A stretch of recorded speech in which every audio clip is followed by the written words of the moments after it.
Good evening, I'm Rob, and welcome to R&B Reviews. Mr. Hitchcock, you're the most famous director in the history of the medium, but you're 60 years old.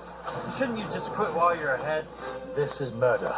I'm getting blisters just watching you. He's going out of his mind looking for his next project. I need something fresh, something different.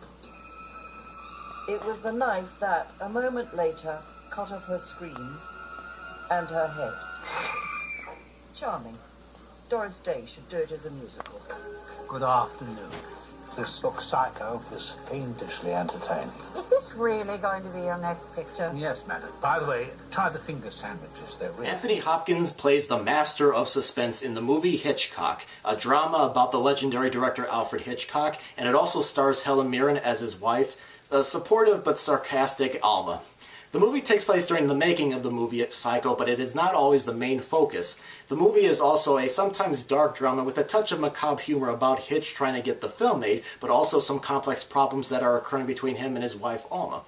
The film does touch upon some interesting stuff, including the ageist attitude that was going on in the industry, that many people felt that Hitchcock was getting old and that he lost his edge and he should just quit while he's ahead. And the film also explores a lot of different problems Hitchcock had with making this movie, including censorship issues, as well as fights with the studio president over making this movie.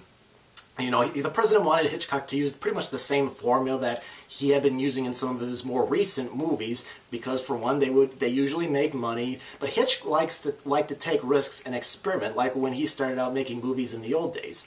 I thought Hitchcock was an entertaining movie, but not really a great one. I think what kept me involved in the movie were the performances. I thought Anthony Hopkins was terrific as Hitchcock, bringing in some of the Hitchcock's rather unusual working methods, and I also enjoyed Helen Mirren as his equally sarcastic wife, Alma.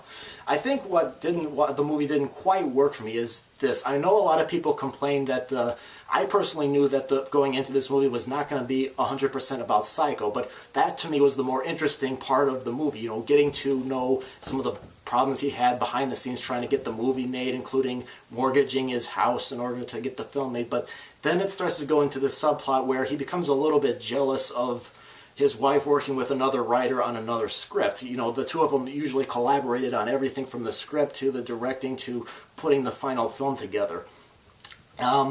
It was, to me, that part, sometimes the movie tried to come across as sort of like a Hitchcock imitation. I know this movie is trying to be, you know, like a tribute to Alfred Hitchcock, you know, with using stuff from his TV show and his movies, but to me, it just didn't always work. It was an entertaining movie, and I did laugh, and I thought some of the stuff about making the movie was pretty entertaining, but to me, I think the performances are definitely one of the top parts about the movie. So overall, I'm going to give the movie a mild see it in theaters rating. It is in limited release, and it has been going around the country, popping up here and there, so if it's playing near you, I definitely think it is worth checking out. If you have seen the movie Psycho, not Psycho, well, it'd be nice if you saw Psycho, but if you have seen the movie Hitchcock, go ahead and post your thoughts about what you thought about it. Did you like it? Did you hate it? Did you agree with me that it was all right? I really am interested in what you have to say about your thoughts on the movie, so thank you very much for watching.